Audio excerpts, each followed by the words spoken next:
नमस्कार भाइयों, कैसे हैं आप लोग।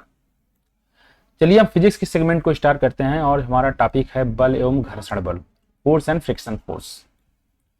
देखिए, बल को यदि हम देखें तो बल हमारे यहाँ जो है मुख्यतः जो है वो कई प्रकार के होते हैं, लेकिन हम मुख्यतः यहाँ पर 3 प्रकार के देखेंगे। एक होता है गुरुत्वाकर्षण बल, ठीक है। एक होता है विद्युत चुंबकीय बल, और एक दुर्बल या क्षीण बल होता है, और एक चौथा होता है प्रबल बल, ठीक है। तो 4 प्रकार के बल यहाँ पर दिखाए गए हैं। विद्युत चुंबकीय बल में स्थिर विद्युत बल या चुंबकीय बल भी आता है, ठीक है। ये हुआ बल के 4 प्रकार: गुरुत्वाकर्षण बल, विद्युत चुंबकीय बल, दुर्बल या क्षीण बल या प्रबल बल। 4 होते हैं। सड़क पर चलने की अपेक्षा बर्फ पर चलना कठिन होता है, क्यों? क्योंकि बर्फ में सड़क की अपेक्षा घर्षण कम होता है, ठीक है। अब मैं थोड़ा घर्षण बल के बारे में आपको बता दूं। सपोज दैट आपका ये जूता है, ठीक है। जूते के नीचे आप कांटा देखे होंगे, हल्का हल्का छोटा छोटा बना होता है, और सड़क भी आप देखेंगे, सड़क पर भी हल्का कांटा कांटा होता है। तो जब ये जूता और ये चलता है तो एक दूसरे पर रुकावट उत्पन्न करता है, और रुकावट के कारण ही हम फिसलते नहीं हैं और चलते रहते हैं। इसी रुकावट को क्या कहते हैं, इसी फोर्स को क्या कहते हैं, हम घर्षण बल कहते हैं। जहां पर घर्षण बल कम होता है हम सरक जाते हैं। जैसे सपोज दैट आपका चप्पल जब देखिए कहीं से घिस जाता है, काई लगी होती है, तो आप देखिए दोनों के बीच में रुकावट उत्पन्न नहीं होती, आप सरक करके गिर जाते हैं। या बरसात में आप जब चलते हैं, ठीक है, तो जब वहां पर नीचे पानी के कारण जो है कीचड़ हो जाता है, तो खुरदरापन खत्म हो जाता है, और आपके चप्पल में यदि कांटे समयोचित नहीं होते हैं तो वो भी आप फिसल जाते हैं, गिर जाते हैं। वही कंडीशन बर्फ में भी होता है। बर्फ एकदम चिकना हो जाता है और वहां पर घर्षण, ये वाला कांटेदार वाला घर्षण नहीं होता है, और आपका जो शूज होता है उसमें होता है, लेकिन वो पकड़ अंदर, चूंकि बर्फ के अंदर वो कांटे घुस नहीं पाते, इसलिए आप सरक जाते हैं और गिर जाते हैं, ठीक है। तो यही है कि सड़क पर चलने की अपेक्षा बर्फ पर चलना कठिन क्यों होता है, क्योंकि बर्फ में सड़क की अपेक्षा घर्षण कम होता है। हम बिना फिसले पृथ्वी पर चलने में सफल रहते हैं, क्यों? क्योंकि घर्षण बल के कारण। यदि कोई वस्तु किसी सतह पर फिसलती है तो उनके बीच गति का प्रतिरोध करने वाला बल कौन सा है? तो घर्षण बल है, ठीक है। साइकिल एवं कारों में बॉल बेयरिंग का प्रयोग होता है, क्यों? क्योंकि पहियों और धुरी के मध्य संस्पर्श का प्रभावी क्षेत्र घट जाता है, ठीक है। घर्षण बल किस दिशा में कार्य करता है? तो बल के विपरीत दिशा में कार्य करता है घर्षण बल, ठीक है। एक साइकिल स्थिर त्वरण से गतिमान है, ठीक है। पीछे के पहिए पर घर्षण बल की दिशा मतलब किस दिशा में होगी? तो पश्चिम दिशा में होगी, ठीक है। एक साइकिल है, स्थिर त्वरण से गतिमान है, पीछे के पहिए घर्षण बल किस दिशा में होंगे? तो पश्चिम दिशा में होंगे। जिस दिशा में बल होगा उसके पीछे दिशा में होंगे, ठीक है। घर्षण बल द्वारा किया गया कार्य क्या होता है? हमेशा ऋणात्मक होता है, तो फोर्स ये होगा ऋणात्मक, फ्रिक्शन होगा। घर्षण द्वारा किए गए कार्य का क्षय नहीं होता है, बल्कि वह किस ऊर्जा में परिवर्तित होता है? तापीय ऊर्जा में। जब घर्षण होता है तो वो तापीय ऊर्जा में परिवर्तन हो जाता है, उसका ऊर्जा का क्षय नहीं होता बल्कि ऊर्जा बढ़ते रहता है। कारों की ब्रेकिंग पैड में घर्षण के किन गुणों का उपयोग किया जाता है? तो घर्षण का सकारात्मक प्रभाव किया जाता है। ब्रेक लगाने में घर्षण का सकारात्मक प्रयोग किया जाता है। ये सब चीज याद कर लीजिए, अच्छी जो है कॉन्सेप्ट है। यदि कोई वस्तु किसी सतह पर फिसलती है तो उनके बीच गति का प्रतिरोध करने वाला बल कौन सा होता है? तो घर्षण बल होता है, ठीक है। यदि कोई वस्तु सतह पर फिसलती है तो उनके बीच गति का प्रतिरोध करने वाला बल क्या है? तो घर्षण बल है। इसलिए फिसल रही है, यदि प्रतिरोध हो जाता तो फिर घर्षण बल काम करने लगता। घर्षण बल या फ्रिक्शन फोर्स की क्या विशेषता होती है? संपर्क में रखी दो वस्तुओं के मध्य बल कार्य करता है, गति का विरोध करता है, और सदैव वस्तु की गति की दिशा के विपरीत कार्य करता है, ठीक है। अब कुछ अन्य बल लिख लिए। तो सर्पी घर्षण बल होता है, या सतह पर सरकना, इस सर्पी घर्षण बल के कारण होता है। लोटनी घर्षण बल क्या होता है? तो सतह से लुढ़कना।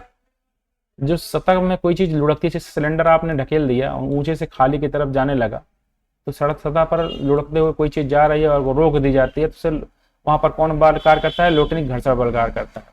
जबकि सर्पी घर्षण बल क्या है? सतह पर सरकना। यदि कोई कहीं पर जा रहे हैं, आप सरक रहे हैं, तो सर्पी घर्षण बल है, सरकने से रोक रहा है, सर्पी घर्षण बल कार्य कर रहा है। लोटनी घर्षण बल का मान क्या होता है? सबसे कम होता है, ठीक है। और स्थैतिक घर्षण बल का मान सबसे अधिक होता है। ठीक। घर्षण बल को कम करने हेतु क्या उपाय अपनाए जाते हैं? तो मशीनों में स्नेहक या लुब्रिकेंट तथा बॉल बेयरिंग का प्रयोग किया जाता है। तो लुब्रिकेंट का प्रयोग किया जाता है घर्षण को कम करने के लिए, ठीक है, रुकावट को कम करने के लिए। बल गुणनफल होता है द्रव्यमान और त्वरण के। भरी हुई गाड़ी को चलाने में उसे चलायमान रखने के लिए आवश्यक बल की अपेक्षा अधिक बल से धक्का देना पड़ता है, क्योंकि एक बार गाड़ी चल पड़ने के बाद घर्षण कम हो जाता है, ठीक है। ये सब आपके व्यवहार में क्वेश्चन है, तो वही पूछा जा रहा है। स्थिति विज्ञान या स्टैटिक साइंस के अंतर्गत अध्ययन किया जाता है विश्राम की स्थिति को, ठीक है। कोई वस्तु स्थित है तो उस कंडीशन में स्टैटिक्स जो है का अध्ययन किया जाता है। संतुलन की शर्तें क्या है? वस्तु की स्थिरता किस पर निर्भर करती है? तो अस्थायी संतुलन की शर्तों पर। अस्थायी संतुलन की शर्तें क्या होती हैं? तो वस्तु का गुरुत्व केंद्र अधिक से अधिक नीचे हो, ठीक है। किसी वस्तु का ग्रेविटी जो होता है हमेशा नीचे की तरफ कार्य करता है, लेकिन अस्थायी संतुलन क्या होगा कि और नीचे हो जाएगा गुरुत्व केंद्र। गुरुत्व केंद्र से होकर गुजरने वाली ऊर्ध्वाधर रेखा वस्तु के आधार से होकर गुजरती है, ठीक है। इसलिए देखिए, आप टीसा की वैशेषिक मीनार देखे होंगे, आधार कोई तिरछी क्यों खड़ी है? तो गुरुत्व केंद्र से होकर गुजरने वाली ऊर्ध्वाधर रेखा जो होती है उसके आधार से ना होकर के उसके बीच से जाती है, इसलिए वो गिरती नहीं है। आगे देखेंगे इस पर होगा। तो ये देखिए पीसा की मीनार, पीसा की झुकी हुई मीनार नहीं गिरती है, क्यों? क्योंकि पीसा की गुरुत्व केंद्र से गुजरने वाली ऊर्ध्वाधर रेखा पीसा के तल से होकर गुजरती है, ठीक है।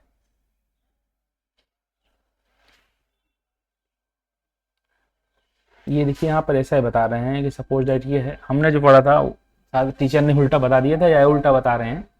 ये है गुरुत्व केंद्र।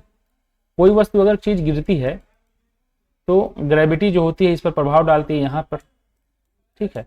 यहाँ पर प्रभाव डालेगी तो गिर जाएगा, लेकिन इनका कहना है कि ग्रेविटी जो है वहाँ यहाँ पर प्रभाव ना डाल करके सीधा यहाँ पर प्रभाव डाल रही है। तो ये चीज आपका जब ग्रेविटी प्रभाव यहाँ पर डालेगा तो इसलिए वो गिरती नहीं है, ये चीज बता रहे हैं। यदि लिफ्ट ऊपर की ओर गति कर रही है तो लिफ्ट में स्थित व्यक्ति को क्या महसूस होगा? बढ़ा हुआ भार प्रतीत होगा। यदि लिफ्ट ऊपर जा रहा है तो लिफ्ट में बैठा हुआ व्यक्ति का उसका भार बढ़ा हुआ प्रतीत होगा।